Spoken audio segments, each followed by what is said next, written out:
Hi everyone, welcome back to my channel. Today we are preparing my Ultimate Decades challenge for the 1420s. But before we proceed, please don't forget to click like, subscribe and leave a comment, and let's jump right into the video.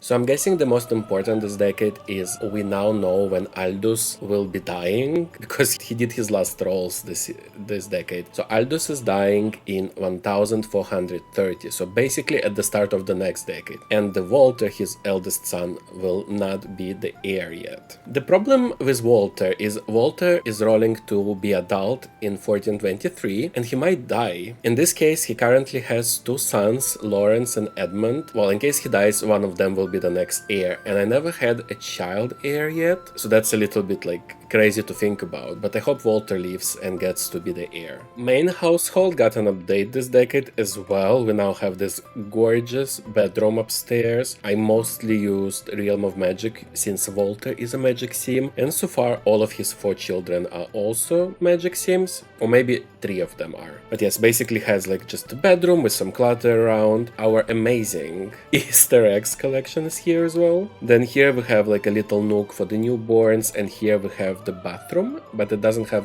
a bath nor the toilet yet because I decided not to cheat it, and I'm waiting for Aldos to actually build it on the woodworking table. They also have the cauldron right here. There is a lot of space to expand, which I'm thinking might be a possibility soon, but potentially not the next decade. Also this decade we briefly had ships. Another big update, the market of the house. So now it's right in front, and there's actually 2 market tables, one with the stuff that does not expire and one with the stuff that expires. Oh, before I forget, kind of important, kind of not, but all the merch I have that is until 1410 is actually on discount, and I basically have no margin on this, earn maybe $1, if not less, from each sale, but it's all on the most minimum price possible, and it basically has all the thumbnail art or variation of the thumbnail art from 1398 till 1409. Another community update is I do have a Discord server now. I used to have a Discord server, but then I deleted Discord. Now I have it again, and in this server you can actually chat with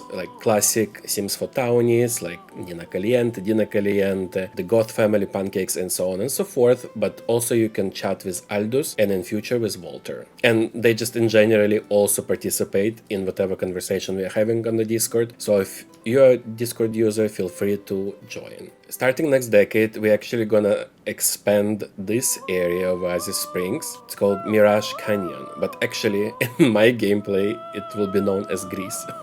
I did have some placeholder Greek buildings here, but they were sort of more modern with blue roofs and stuff. That is not how Greece looked in medieval times. So I'm going to change that, and I'm gonna build probably 130 by 20 on stream and then upload it to the gallery. So my goal is to have maybe 3 rich houses and 1 co-living residential rental for poorer families. Another big update this decade is we introduced vampires and actually made whole new rules for it. So vampires, they get married normally to the family or they get born, but they always roll main household. So if you know, from this decade I introduced distant relatives roles, which were a little bit different. They are in my rules right on top here, so they're a little bit harder, but actually I must say that it was very successful and helps me to keep my sims at around 80, because before I just kept on growing and I was over 100 easily. So anyways, back to vampires. They always roll main household, main side households,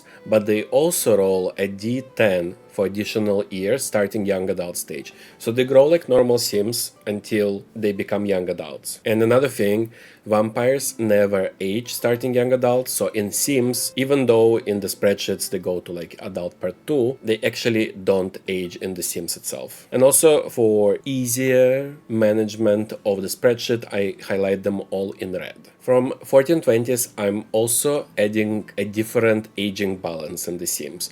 I've noticed that I would marry my sims at 18 plenty of times, and then they would die when they're 20 because of the roles. So I have changed the balance a little bit. So now, instead of being a teenager until sims are 20 years old, now they're teenagers until they're 18 and eligible for marriage, and then they will start being young adults when they're 18. And this should help to not add new sims as partners to those sims, and then they die and I have like loose partners in my challenge and I don't know what to do with them. All of this is available in the Word document that is in description down below. Another thing I did this year is I added protected families. It's basically distant relatives families, but they are protected, therefore they're all like main household. Well, as you know, originally I had like, actually I'll show you, that's better. So like if I look at the tree and I go to Aldos, the current heir, and then I go to his father, to his grandfather, great-grandfather, second great-grandfather, third great-grandfather, right? So this is the Gen 0, and then Adam is actually a Gen 1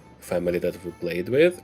He had siblings, Eleanor and Reginald. So I decided to protect the heirs of Reginald and Eleanor. So those two families became protected. And then I also protected a Lothario family. Like this, I get to keep the surname. Hopefully, at least I'm giving them a better chance at surviving further in the challenge. So I did mention that I am going to build this Greece part, or at least a part of it. But also this decade, we will start to have Germany. I still didn't choose which area here will become Germany, still trying to figure it out. I was thinking maybe even this area, but I don't know. And I don't know what other countries to put in the Windenburg yet. So we'll see about that. I might actually do Germany just like in old plots and be fine with it. It might be interesting, and it has a lot of lots in this area, so that's quite exciting. Anyway guys, this is all the updates I have for the challenge going forward, and I hope you enjoyed this video and I hope you enjoyed the challenge. If you do, please don't forget to click like, subscribe and leave a comment, and I hope to see you on the next one. Bye!